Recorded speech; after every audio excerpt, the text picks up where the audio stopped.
Warriors draft pick Alex Tui draws comparisons to exciting young NBA star. Who did the Golden State Warriors draft on Thursday night?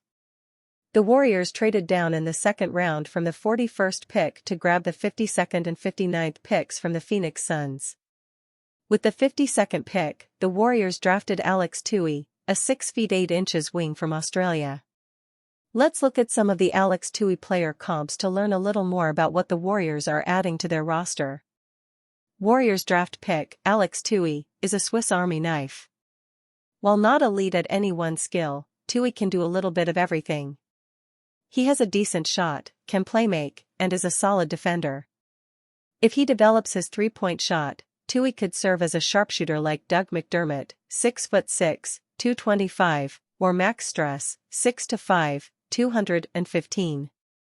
If he works on his ball handling and playmaking, Tui's game would look similar to fellow Aussie Josh Giddey, 6'8", 216. If he gets stronger around the rim and evolves as a scorer, Tui could blossom into a star player like Franz Wagner, 6'10", 220. While all of those players would be helpful additions to the Warriors roster, the last one is obviously the most tantalizing. Franz Wagner may go down as the one that got away for the Warriors. He was picked right after Jonathan Kuminga and is well on his way to NBA stardom. If the Warriors had gone with him instead of being enamored by the raw potential of Kuminga, a lot of their current problems could be solved. That's why this Alex Tui player comp is so interesting. Sure, it may be a long shot, but if Tui can become even 80% of what Wagner is, this Warriors draft pick could go down as one of their best in recent years. GM Mike Dunleavy names Warriors top trade assets heading into critical summer. The Golden State Warriors have at least 3 future Hall of Fame players returning to a team that won a playoff series this year and may have gone further were it not for a hamstring injury that sidelined Stephen Curry for essentially the entirety of the second round. But how close the aging group of Warriors stars is to true title contention in a Western Conference that features the Oklahoma City Thunder, the second youngest NBA championship roster in 50 years, remains a pertinent question. Golden State doesn't have much to work with in free agency beyond the mid-level taxpayers exception, worth $5.7 million, and veterans minimum contracts. As such, it's the trade market the Warriors must navigate if they hope to considerably improve this summer. General Manager Mike Dunleavy spoke with Tim Kawakami of the San Francisco Standard following the conclusion of the NBA draft on Thursday, June 26, and openly named the team's top trade assets. Notably, none of them actually have names, just timeline designations, as they are all future players currently holding the form of upcoming draft picks. Other teams are very interested in talking to the Warriors about their available future first-round picks, Dunleavy said, for obvious and sobering reasons, Kawakami wrote. Dunleavy said Golden State will be protective of those assets in trade discussions this summer. We're probably more protective of them than most teams just because not knowing after a few years what our roster is, the uncertainty of putting those picks out there, Dunleavy continued. The good news is if there's a player you can call on or reach out or is available, we're going to be in the game because the rest of the league sees picks way out as pretty valuable. Because, look, the reality is Stephen, Draymond, Green, Jimmy, Butler, those guys probably aren't going to be playing for the Warriors in 2032. Golden State's best trade chip in the form of a current player is Jonathan Kuminga, who becomes a restricted free agent on June 30. Dunleavy said the team intends to make Kuminga a $7.9 million qualifying offer by Sunday. Doing so will allow the Warriors to retain their right to match any offer Kuminga gets and keep open the possibilities of either retaining him or moving forward with a sign-and-trade deal they can utilize to add new talent to the roster. Kuminga's restricted free agency means he has a major say in how this goes, which also will be decided by bidding from other teams, and what the Warriors want to pay Kuminga or want to accept in a potential sign-and-trade, Kawakami wrote. Warriors predicted to make 2 key contract decisions this weekend. The Warriors enter the 2025 NBA offseason with one clear issue that needs resolving: the status of wing Jonathan Kuminga, who is heading into restricted free agency and, possibly, an exit through a sign-and-trade deal. Other than Kuminga, though, the Dubs do not have many pressing issues. They drafted a pair of prospects Alex Tui and Will Richard who are unlikely to make an impact in 2025-26, and will be looking for a way to add a big man to the roster. There are, though, two decisions that the team will need to make by Sunday, June 29: what to do with the contract options on young reserves Guay Santos and Quinton Post. Post, a second-rounder, was a surprise contributor last year, playing better as the season went on. He averaged 8.1 points and 3.5 rebounds in 16.3 minutes. Santos, meanwhile, is a high-upside, high-energy project player the team took from Brazil in 2022. In his second NBA season, he averaged 4.1 points and 3.1 rebounds in 13.6 minutes. Both have team options on their modest contracts this offseason. Writing at Spotrac.com, contract guru Keith Smith noted that the Warriors are certain to keep both players. Of Post's $1.9 million option, Smith wrote, "The Warriors will pick up this option for Post. He's worth far more than this, which makes it a very team-friendly figure for Golden State." In addition, the Warriors will still have the ability to make Post a restricted free agent next summer. And of Santos's $2.2 million option, Santos is in the same boat as Post, just for slightly more money. Everything else is exactly the same, so he'll be back with the Warriors next season, too. The Warriors have a tough decision to make on Kuminga. But they have easy ones on Post and Santos. The team's option decisions are due by Sunday, June 29. Raptors gift Warriors intriguing big man target after front office shakeup. Could a reunion be on the cards? Masai Ujiri, the architect behind a Toronto Raptors team that beat the Golden State Warriors in the 2019 NBA Finals, is officially out as vice chairman and president of the franchise in a surprise decisión on Friday. The decision may be one thing, but the timing of it is the real stunning element given we're right between the NBA draft and the start of free agency. It throws the Raptors into a little bit of turmoil and uncertainty, perhaps gifting the Warriors an opportunity to reunite with a former big man. Chris Boucher has been floated as a free agent target for the Warriors. While the future of Jakob Poeltl may be the topic that most discuss in the wake of Ujiri's axing, it's Toronto's own free agents that are likely to be a more pressing issue in the short term. One of those is former Golden State center Chris Boucher, who played one game with the franchise while on a two-way contract in 2017-18, securing the first of his 2 championship rings in the process. Boucher won a title the following year as well with Raptors, having remained with his home team ever since. But things could now change after concluding a 3-year, $35.3 million contract, with Boucher set to become a free agent where Toronto's sudden instability could play a factor.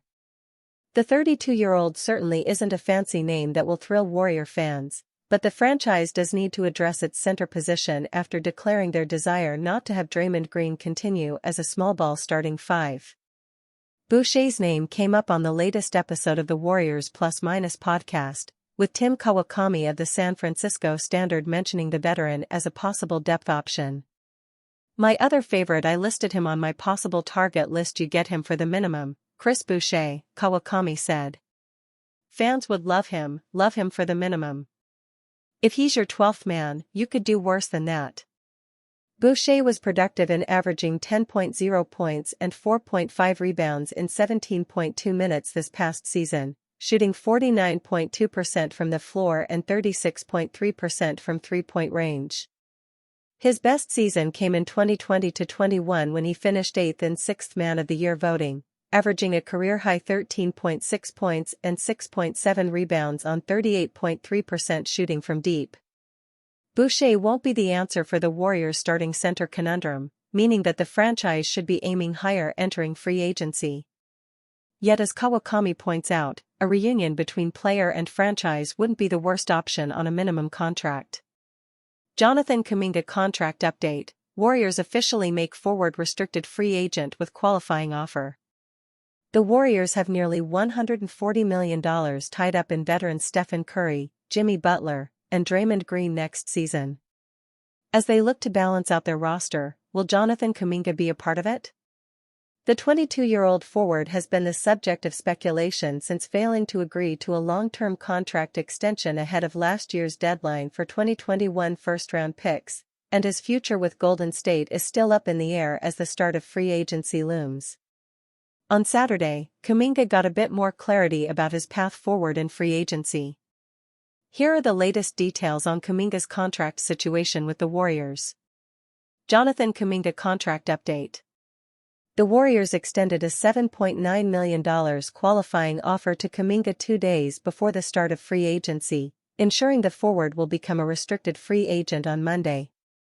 Kuminga does have the option to accept the qualifying offer and play the 2025-26 season for $7.9 million, but there is no expectation he would consider that. Instead, he told The Athletic's Anthony Slater on Wednesday that he's looking for the best situation wherever I'm going to be at. I feel like I'm at the point where that has to be my priority, to just be one of the guys a team relies on, Kuminga said. Aiming to be an all-star. Multiple times. Aiming to be great. Kuminga has expressed frustration with his inconsistent role with the Warriors in the past, and whether Steve Kerr is willing to give him the featured role he's looking for is unclear. Even in losses, Kuminga shined when forced into a more prominent role in the playoffs versus Minnesota with Stephen Curry out, averaging 24.3 points per game on 55.4% shooting in the 4 games without Curry. Still, the Warriors will have the right to match any offer sheet Kuminga signs in free agency unless they rescind the qualifying offer. What is a qualifying offer in the NBA? A qualifying offer is a 1-year offer extended to players eligible for restricted free agency. The value of the qualifying offer depends on a player's service time, previous salary, and status as a starter. Players eligible for restricted free agency only become restricted free agents if their team extends a qualifying offer.